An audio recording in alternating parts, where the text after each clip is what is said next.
It's 35 years since I passed my test, so driving instructor Paul Brook has agreed to give me a little refresher. Hopefully it won't be a crash course.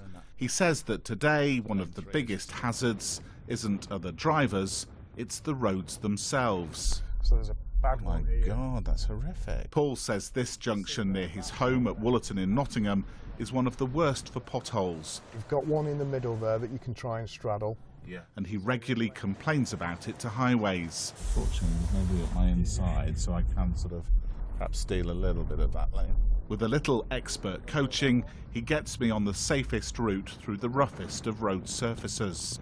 And he says things have got so bad, it's become a specific lesson for his students. This is just one thing I came up with. I draw a road and I've drawn a series of potholes in different locations, different size.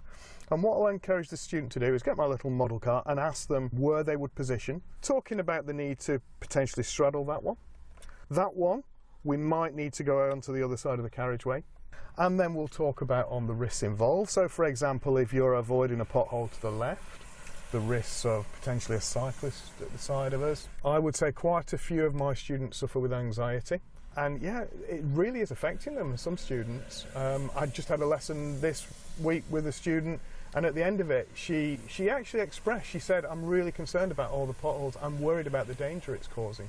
Since we filmed, some further repairs have been carried out on this junction, and our local councils say they're working hard to clear a backlog of repairs.